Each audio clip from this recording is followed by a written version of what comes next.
Hi, beautiful people. It's Dr. Samantha Benjamin Allen, board certified in physical medicine and rehab, here to talk to you again about another topic.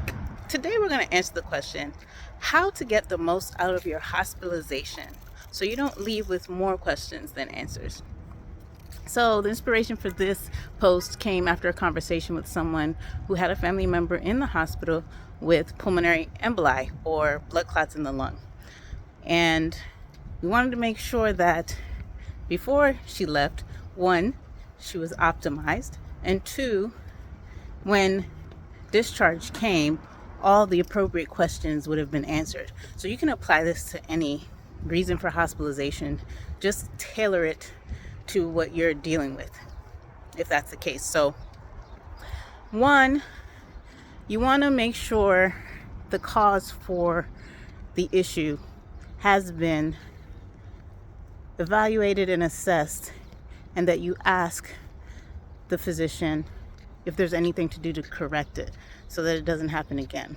So for instance, if a blood clot came from a leaky heart valve or atrial fibrillation, you want to make sure if there is a solution to that problem that is addressed there, rather than something that lingers after the hospitalization and then you're running around searching for somebody to get an appointment or to deal with it. Or at least make sure that an appointment is set up with you for a cardiologist after you leave so that that can be followed up quickly. The next thing you want to do is make sure if the person has suffered significant debility or loss in function due to the hospitalization, that there is a plan to make sure that they get rehab after their hospitalization. My recommendation is always for acute inpatient rehabilitation. That is a multidisciplinary team-based approach to rehab in a hospital setting where you have physical therapists, occupational therapists, speech therapists, the physician, nurses, case managers, neuropsychologists, dietitians. It's a whole team-based approach to your rehabilitation to make sure that your goals get met and you are well on your way to achieving your improved function, mobility, and independence. Now, if for some reason the insurance doesn't cover this, or the person does not does not meet the criteria to go into acute inpatient rehab, if you can avoid it, prefer a discharge to home over a skilled nursing facility, unless you are sure that that facility has the best care and appropriate staff necessary to meet the needs of that individual. I would rather you go home. That is a better place to thrive and be, especially if you're elderly, so that you're in a familiar environment and you're with people who you love and trust. Now, the home setting can be a place for rehab. So if you don't qualify for acute inpatient rehab, ask if you can get home health with occupational, physical, and speech therapy, if appropriate. Now, the case manager dealing with your hospitalization can help link you to these resources, but I'm giving you this information so at least you know what to ask for. The next thing is make sure you ask what medications you're going home on, okay? And if there's anything you need to know regarding those medications, like side effects or monitoring requirements, like if you're going home on blood thinners, some of them require monitoring every couple of days or weekly. Some of them require once a day dosing or twice a day dosing.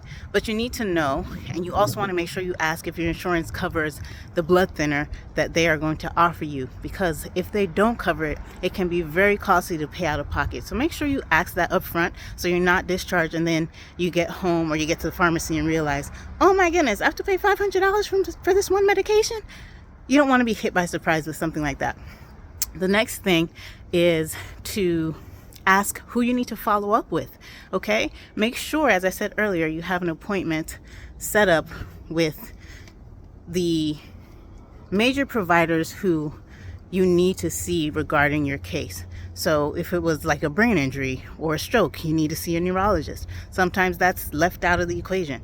If there was a blood clot found in relation to atrial fibrillation, you want to make sure you have a cardiologist on your discharge plan for people to follow up with. You need to see your primary care doctor within 2 weeks of a hospitalization, and that goes for anything, okay? So keep that in mind. And finally, You want to thank the care team that took care of you.